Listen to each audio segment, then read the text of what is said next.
Espero que esteja bem. Esse primeiro recado é só para deixar claro para todos e todas que estão nos assistindo que as aulas aqui presentes são dos nossos cursos do IFMG Campus Avançado Pinuí. Qualquer uso indevido da imagem pode ser alvo de questionamento judicial. Então, dessa forma, assista, não tem problema algum em assistir, em aprender e compartilhar o conhecimento. Mas nada de utilização das imagens sem autorização prévia dos responsáveis, seja o professor, seja o Instituto Federal de Minas Gerais, Campus Avançado Pinuí. Beleza? A gente se vê ao longo desse curso e espero que seja proveitoso para todo mundo. Estamos aqui seguindo com a nossa disciplina. A nossa temática dessa aula é planejamento e gestão ambiental. Ela vai ser dividida em uma aula de planejamento ambiental, que é essa, vai ter uma aula também de gestão ambiental, para facilitar a compreensão de cada um e cada uma que nos acompanha. Bom, dando início ao nosso debate, é importante a gente trazer essa citação aqui do príncipe, né, do Maquiavel. Nada é mais difícil do que realizar, mais perigoso de conduzir ou mais incerto quanto ao seu êxito do que iniciar a introdução de uma nova ordem de coisas, pois a inovação tem como inimigos todos aqueles que prosperaram sob as condições antigas, e como defensores tíbios todos aqueles que podem se dar bem nas novas condições. Veja bem, o debate de planejamento ambiental envolve uma nova temática, envolve algo novo, que é recente. Podemos dizer que são dos últimos 50 anos os principais debates que a gente tem sobre essa temática. E é um pouco disso que a gente vai falar nessa aula de hoje. Vamos relembrar um pouco do que aconteceu em relação ao planejamento ambiental ao longo desse período, para balizar a próxima aula que vai ser sobre gestão ambiental, para ajudar na nossa compreensão dessa temática. Então, é importante a gente pensar que isso se deu, primeiro, por conta dos graves problemas de poluição, especialmente na década de 60 e 70. Na Europa, você tinha um grande número de indústrias poluentes, né, indústrias que liberavam vapores tóxicos, né, dentro da poluição do ar, que nós já vimos, e isso começou a gerar muitos problemas de saúde, ocasionando inclusive muitos trabalhadores que não conseguiam trabalhar, ficavam afastados, etc., diminuindo sua produtividade. Junto a isso, é importante a gente pensar na degradação ambiental e social, na degradação ambiental, na destruição dos biomas, né? A Europa como um todo teve uma destruição muito grande nas suas revoluções industriais, né? E uma influência negativa na qualidade de vida, exatamente do que eu falei, relacionado a esses graves problemas de poluição. Então, muita gente com problema respiratório, baixa de nível de qualidade de vida em muitas cidades industriais, e isso trouxe essa temática. Então, a conservação e a proteção do meio ambiente passaram a ser, então, pauta obrigatória das discussões sobre os desafios da sociedade contemporânea. E foi assim que se deu o início do debate sobre planejamento ambiental.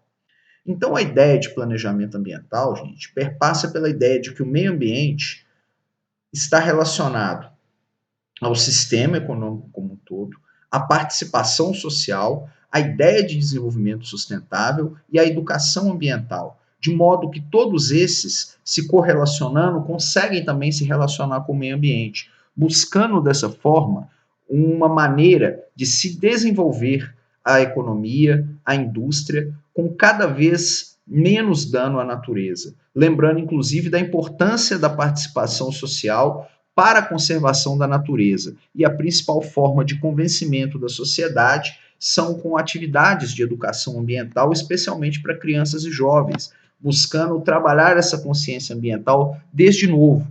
Esse é um desafio que a gente tem, né? Então, o meio ambiente como sistema, a gente vai pensar um pouco sobre isso. Por quê? Porque a gente tem o sistema fechado, que é aquele que não há troca com o meio ambiente, e o sistema aberto, que é quando a gente tem fluxo contínuo de energia, matéria e informação com o ambiente externo. A gente não precisa pensar muito para dizer que o meio ambiente é um sistema aberto, né? Então, você tem entradas, transformação e saídas. Então, você tem uma relação com o mundo exterior, vamos dizer assim, porque o fluxo ele está presente de maneira externa e de maneira interna, gerando uma verdadeira troca o tempo todo.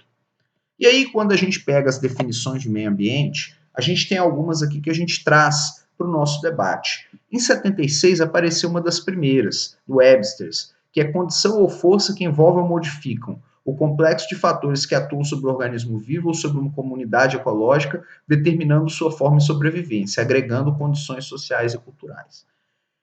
Essa é uma maneira muito rebuscada de se denominar. Então, foi trazendo mais debate. E aí, em 88, né, numa das reuniões de meio ambiente da Organização das Nações Unidas, trouxe-se uma nova definição, que acabou sendo a principal definição daquela época, do fim dos anos 80 e 90. Segundo Goodman, então, é o conjunto de componentes naturais e sociais e suas interações em um determinado espaço de tempo, na qual se dá a dinâmica das interações sociedade e natureza e suas consequências no espaço que habita o ser humano, o qual é parte integrante desse todo.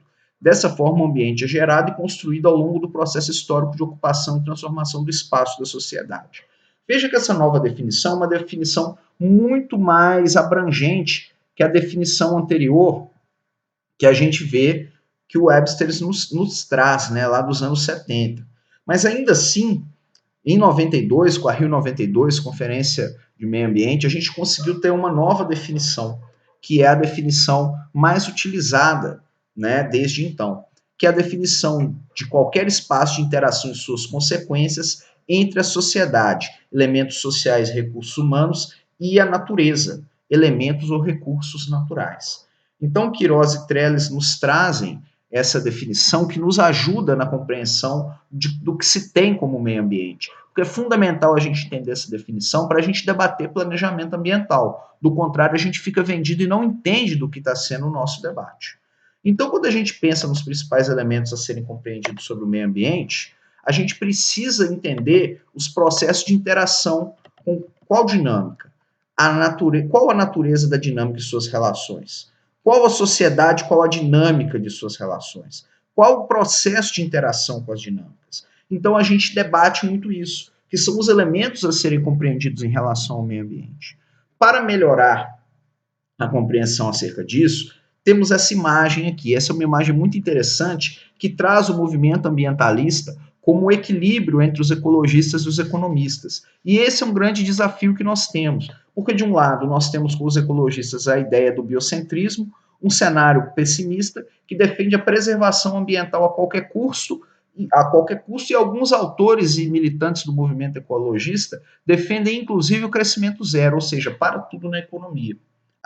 Eu faço parte da Sociedade de Estudos de Economia Ecológica, e a gente tem alguns colegas que defendem essa visão, né? E do outro lado, você tem o outro extremo, com uma visão extremamente economicista, visão antropocentrista, que aí tem um cenário otimista, maximiza os lucros da empresa ao máximo, busca maximizar a satisfação dos consumidores, mas isso tem um custo que é a degradação ambiental. Nós precisamos buscar o equilíbrio entre a degradação e a preservação. E o ideal é o debate da conservação ambiental, de conservar o que já temos, buscar replantar o que for possível, mas não caindo no conto do crescimento zero, porque a economia precisa se desenvolver para que seja possível uma melhor distribuição de renda, que talvez seja um dos nossos maiores entraves. E ao longo da nossa disciplina, a gente fez esse debate, né, ou está fazendo esse debate. Por quê? Porque é fundamental que a gente pense, que a gente entenda que o crescimento zero não responde com a necessidade do presente. E o crescimento irresponsável também não. Por isso, nós precisamos buscar meios de um crescimento responsável com distribuição de renda, já que a má distribuição de renda, no caso do Brasil, um dos seus principais problemas, tem uma relação direta com a degradação ambiental, como vários estudos que a gente vê por aí. Tem um que eu destaco, que eu sou dos autores, que a gente observou que no Cerrado, do norte de Minas, somente quando houve políticas públicas de distribuição de renda, teve uma diminuição significativa na destruição do cerrado natural na região do norte de Minas. Esse é um estudo muito interessante, quem tiver curiosidade só me procurar. É muito bacana para a gente ver como essa relação é fundamental quando a gente pensa na preservação da natureza. Então, pensando no movimento ambientalista, a gente tem a economia ecológica, temos também a economia do meio ambiente, economia ambiental. Aí, quem quiser se aprofundar, temos uma disciplina acerca disso, que pode contribuir muito nesse debate, porque ambas levam ao debate da conservação ambiental. Então, o movimento ambientalista joga um peso fundamental quando a gente pensa no equilíbrio buscado entre economia e ecologia.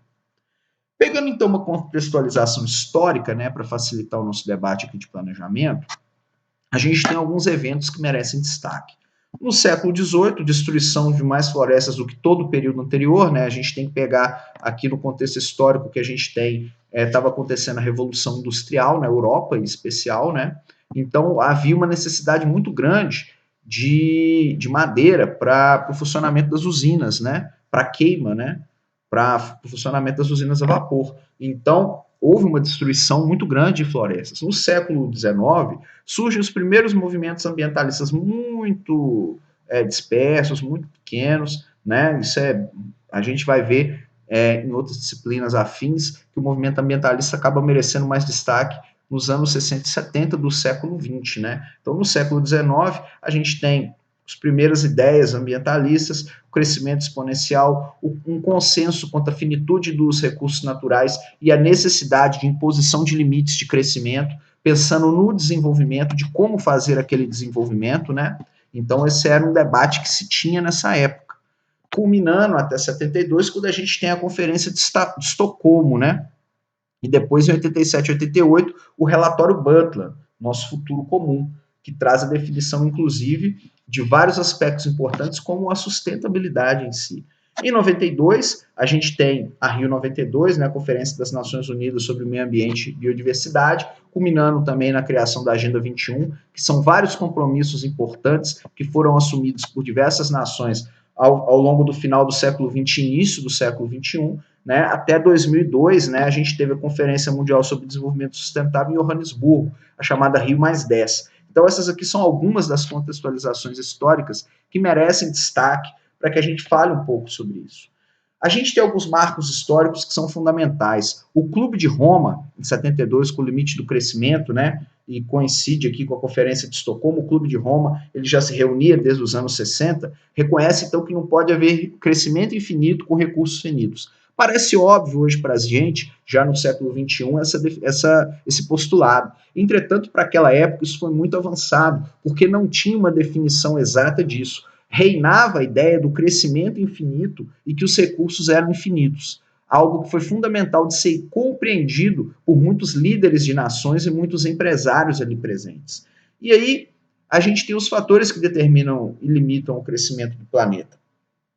Um é a população, outro é a produção agrícola, ou seja, os alimentos, outro, os recursos naturais que estão disponíveis para serviços ambientais e para a conservação da natureza, a produção industrial, ou seja, o que é produzido, e a poluição, porque o excesso de poluição, evidentemente, afeta a sobrevivência das espécies. Então, esses fatores são fundamentais para limitar o crescimento do planeta e é preciso compreendê-los a fundo, o que significam e ao que se propõem, né? Então, tendo essa compreensão, facilita e muito o nosso entendimento sobre o debate ambiental.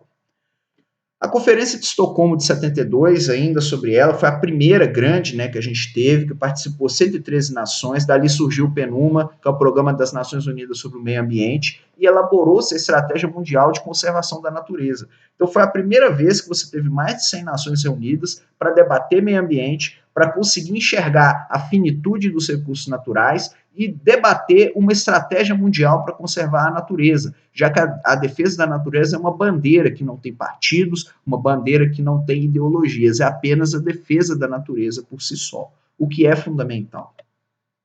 E aí a gente tem outro marco, né, que é o relatório Brundtland, de 87 e 88, né, denominado Nosso Futuro Comum, que trouxe o conceito de desenvolvimento sustentável.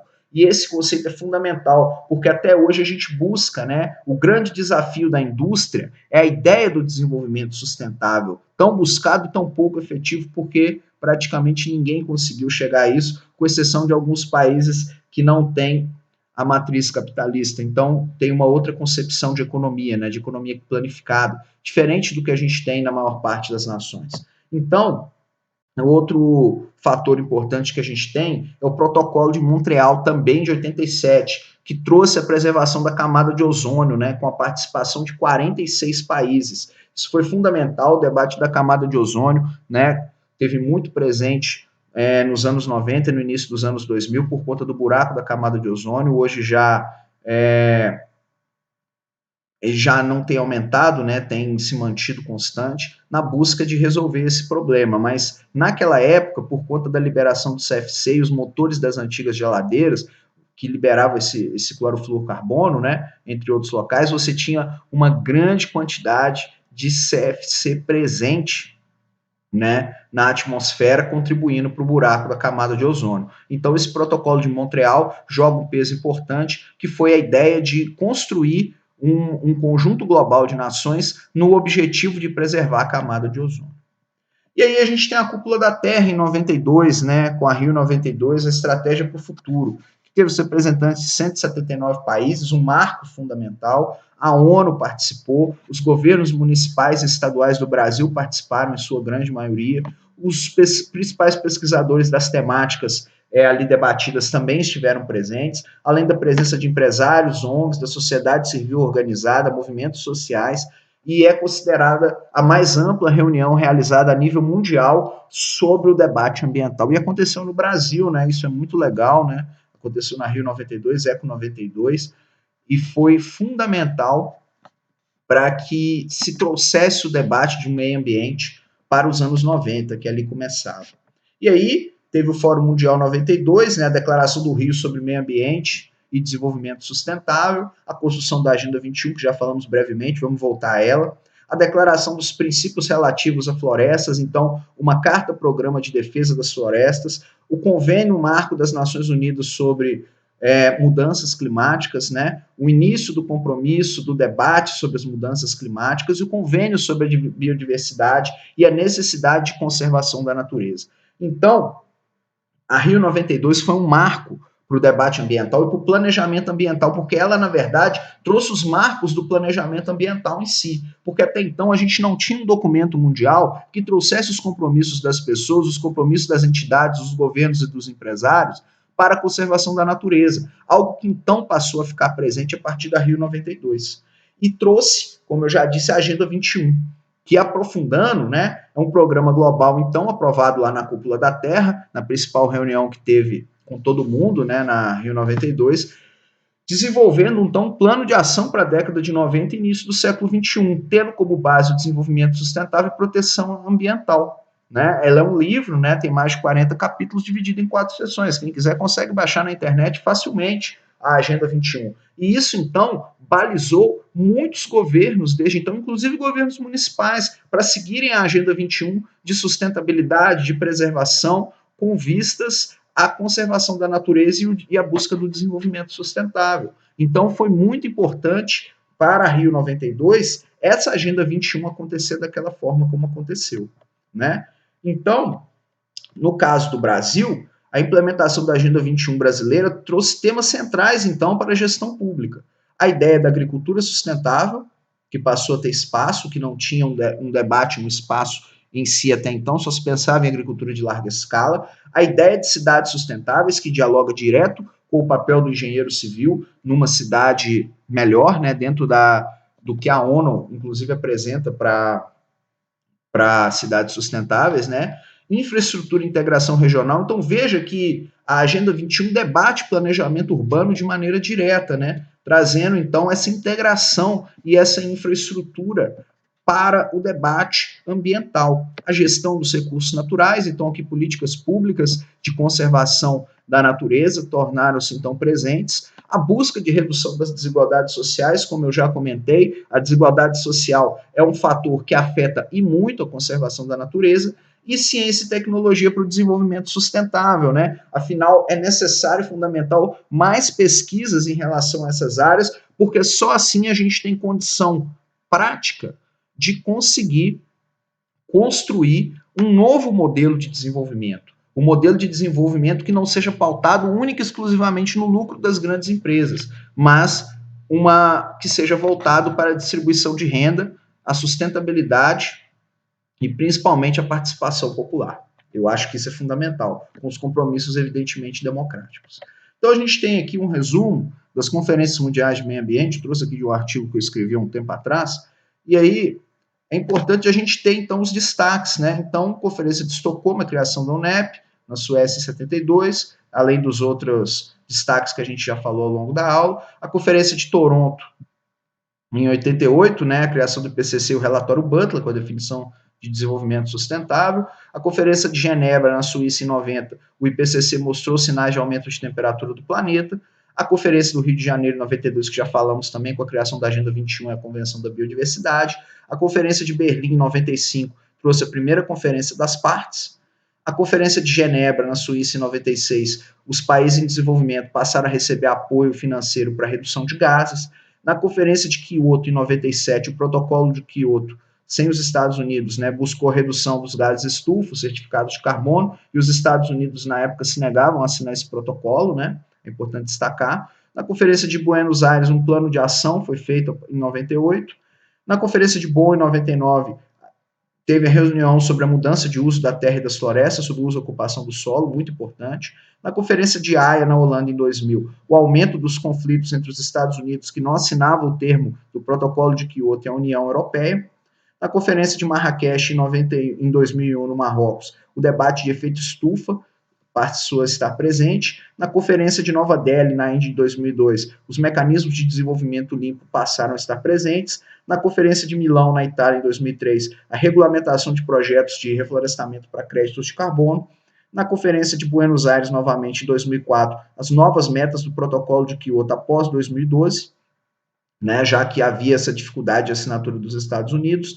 Na Conferência de Montreal, em 2005, no Canadá, o Brasil teve um papel fundamental, pois propôs formas de negociação para redução de gases. O Brasil, nessa época aqui, de 2005 a 2012, o Brasil joga um papel fundamental no debate ambiental, né, com os ministros Marina Silva, com maior destaque, né, que o Brasil teve um papel fundamental nessa época aqui, né, bons tempos.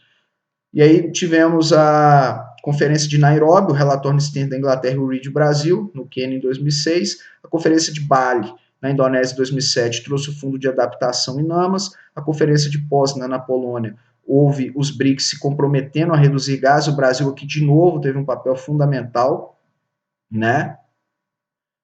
A gente teve, então, o Acordo de Copenhague, na Conferência de Copenhague, em 2009, o Fundo Verde do Clima, em Cancún, no México, em 2010. A Conferência de Durban trouxe a nova etapa para o Protocolo de Quioto, né, a partir de 2017, e eu trouxe só até 2012, porque eram os principais que eu trouxe aqui, importantes, no Rio+20, a renovação do compromisso do desenvolvimento sustentável, acontecendo mais um grande evento no Brasil.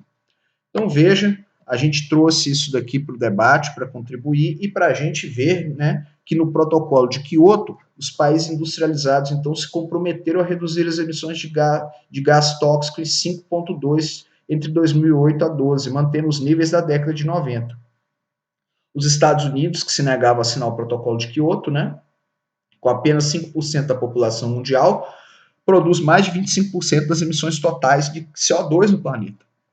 Isso mostra como é fundamental que os países desenvolvidos assumam compromissos de redução dos seus poluentes, né? Permitindo, inclusive, que os países em desenvolvimento sejam capazes de maneira responsável, poderem apresentar o seu desenvolvimento, haja vista que é fundamental que eles também possam ter a oportunidade de se industrializar, de se desenvolver e que possam ter planos nacionais de desenvolvimento sustentável, né? Haja vista que os Estados Unidos hoje são o principal inimigo, né, do desenvolvimento dos BRICS, né, e dos países em desenvolvimento como um todo, por se negarem a assinar vários protocolos de redução de emissão de gases tóxicos. O convênio sobre a biodiversidade, né, que obriga os países desenvolvidos a pagar aos países em desenvolvimento pela utilização do seu material genético, os Estados Unidos também não assinaram. Então, esse aqui, convênio sobre a biodiversidade, que também aconteceu, a gente viu ali no marco do tempo, é também um papel fundamental e mostra como os Estados Unidos jogam uma grande dificuldade no debate ambiental no mundo inteiro por só pensarem em si e não pensarem na espécie humana e no mundo inteiro de maneira geral. Beleza? Então, essa é a primeira parte, para em seguida a gente passar para a gestão ambiental. Obrigado, até a próxima. Tchau, tchau.